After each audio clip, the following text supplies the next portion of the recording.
right into it. Number 10. Breaking a mirror. The whole 7 years bad luck thing didn't come from nowhere. In the early days, breaking a mirror could genuinely ruin your week or your health. Early glass mirrors weren't the lightweight, shatterproof kind we have now. They were thick, heavy, and backed with toxic materials like mercury or silver nitrate. Drop one, and you didn't just have sharp shards everywhere. You had a pile of poison dust waiting to get in your lungs or your bloodstream. And because mirrors were expensive, breaking one could also put you in serious debt. For some families, a single mirror was worth weeks or months of wages. Smashing it wasn't just a household accident, it was financial disaster with a side of tetanus. So when they said 7 years bad luck, it wasn't about supernatural punishment. It was an old school way of saying, you've got a mess to clean, a wallet to empty, and a trip to the doctor ahead of you. Number 9. Black cats. Crossing your path. The idea that a black cat crossing your path brings bad luck has been around for centuries, but it wasn't always about magic. Sometimes it was about survival. During the plague years, cats weren't just cute pest control, they were mobile flea motels.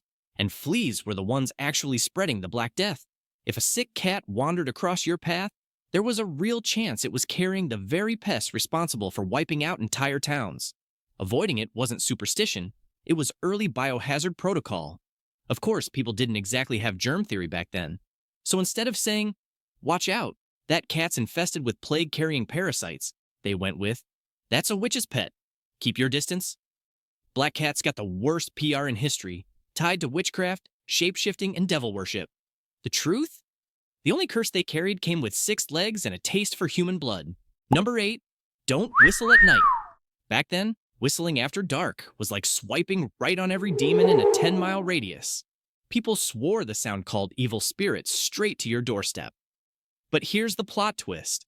The spirits weren't always supernatural. You're in a world with 0 streetlights, pitch-black roads, and forests full of nature that wants to eat you. A single whistle could carry far enough to catch the attention of, oh, I don't know, a hungry wolf, or a thief looking for his next victim. In other words, you weren't summoning ghosts. You were basically sending out an open invitation for things with claws, teeth, or knives. So yeah, maybe Grandma's don't whistle at night wasn't about superstition at all. It was the original version of don't share your location. Number 7. Don't step out. During an eclipse, in a lot of cultures, people believed going outside during an eclipse could curse you, make you sick, or even harm an unborn baby. Sounds like pure superstition, but some of the danger was real. Before modern eye protection, staring at an eclipse, even for a few seconds, could cause permanent eye damage.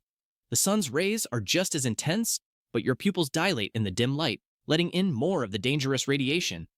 That can burn the retina and leave you with blind spots for life. And during certain solar eclipses, the sudden drop in light and temperature could also confuse animals, making them act unpredictably. Livestock might stampede, birds could scatter, and nocturnal animals might wander into villages. So when the elders said stay inside, it wasn't to avoid some cosmic curse. It was to keep you from frying your eyes or getting trampled by a confused cow. Number 6. Peacock feathers bring bad luck. In many cultures, peacock feathers were said to bring misfortune, especially if you kept them indoors. The round eye patterns on the feathers were linked to the evil eye, a curse believed to cause illness, accidents, or general bad luck. People thought having those eyes watching you all the time could attract jealousy or bad spirits. In old European theaters, they had another reason to avoid them. The fine, brittle strands from the feathers could break off, get caught in costumes or scenery, and even work their way into an actor's skin, causing irritation or infection. The feathers could also attract moths and insects that destroyed fabric. So while the story was about bad luck, the superstition also kept people from dealing with a lot of very real, very annoying problems. Number 5. Knock on wood. These days, knock on wood is just something you say so you don't jinx yourself.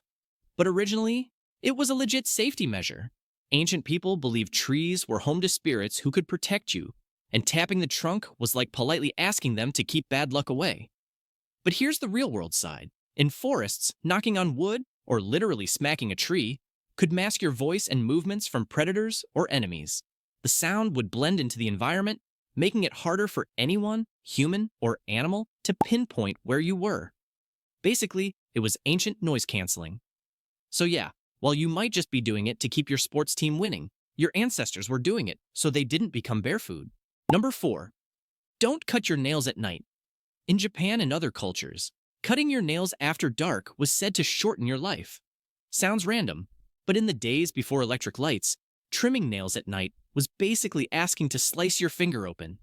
You'd be working by candlelight or a weak oil lamp, trying to handle sharp metal tools with shadows dancing everywhere.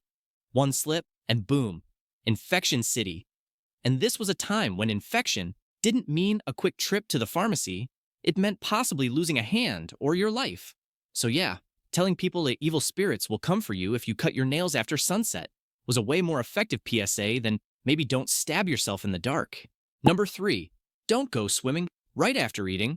You've probably heard that if you swim right after eating, you'll cramp up and drown. The superstition part is overblown, but the core warning had some truth. After a big meal, your body sends more blood to your stomach to help digest food. That means slightly less blood for your muscles.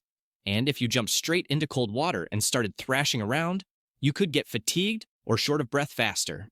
And remember, this was back when swimming meant being in open water with no lifeguards, flotation devices, or quick rescue options. If you got tired or cramped up out there, it was game over. So while you're not guaranteed to sink like a rock, the old advice boiled down to give your body a few minutes before you go play in the deep end. Number 2, don't leave a rocking chair. Rocking when empty. In Irish and Appalachian folklore, letting an empty rocking chair keep moving was like sending out an RSVP to the spirit world.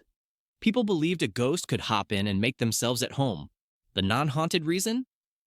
Rocking chairs were heavy, often with curved runners that could slide unexpectedly on uneven floors. If one kept moving in a crowded room, it could roll into the fireplace, smash a fragile item, or clip someone walking past. And since homes back then were lit by candles or fireplaces, a chair accidentally tipping into an open flame wasn't just a hazard. It could take down the whole house. So telling people you're inviting spirits was a lot catchier and probably more effective than explaining, stop that thing before it burns the place down. Number 1, no shoes on the table. Today, it's just your mom yelling about germs. But 150 years ago, it was basically code for someone's dead. In mining towns, when a worker didn't make it back from a shift, his boots were placed on the table as a silent announcement. No words, no letters, just boots where the food should be. Everyone knew exactly what it meant, and it wasn't just about superstition. Those boots were fresh from the mine, covered in coal dust, sweat, and a chemical cocktail of bacteria that could spread serious disease. Setting them on the dinner table risked infections, tuberculosis, and more. So when people said it was bad luck, they weren't talking about some invisible curse. They meant, move the boots, or you might be the next one they're honoring. And those are just some of the superstitions that turned out to have a dangerous truth hiding underneath. But here's the thing. If these everyday beliefs were actually saving lives, what about the ones we've been ignoring? The ones people said were too ridiculous to be real? Yeah, those might be the scariest of all.